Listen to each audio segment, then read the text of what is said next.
दुर्जन सिंह के भाषण के बाद गांव का माहौल। ओ काका, वोट किसे दोगे? क्यों पूछ रहे हो? दुर्जन सिंह को ही वोट देंगे। मैं तो अपने बेटे सज्जन को ही वोट दूंगा। पढ़ा लिखा है, शायद उसके जीतने से काम में कोई भला हो जाए। इस प्रकार भरतनगर में वह दिन आ गया। आज है भरतनगर के चुनाव।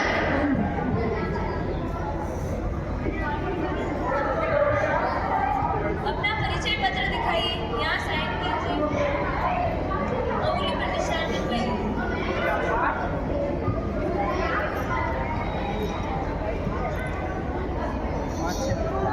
इसी प्रकार सभी लोगों ने अपना अपना मतदान किया।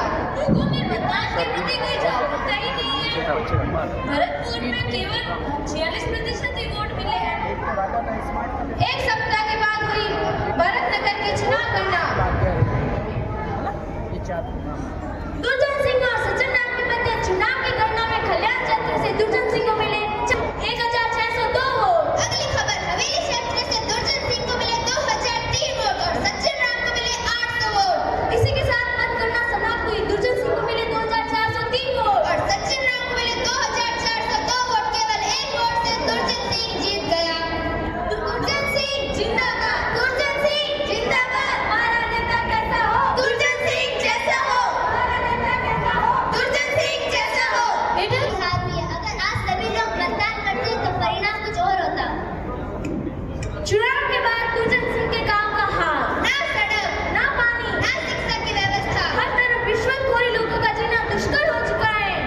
अरे सरिता, क्या तुम्हारे खेत में टाके का निर्माण हो गए हैं? नहीं, अभी तक फाइल अटकी हुई है। तो चलो सब मिलकर सरपंच जी के पास चलते हैं। ए जोरी, कहाँ जा रही हो? सरपंच जी से मिलने के लिए। कौन है? अंदर भेज दो। कैसे आना हुआ? हमारे खेत में टाके की फाइल अटकी हुई है, क्या आप मदद करोगे? मदद तो बिल्कुल करेंगे। जैसे हमने तुम्हारा ख्याल रखा, तुम भी हमारा ख्याल रखो। मतलब जैसे चुनाव के समय हमने तुम्हें 5000 दिए थे, तुम भी हमें 50,000 दो, आपका काम बन जाएगा। लड़कियां निराश होकर सरपंच के घर से लौट गई।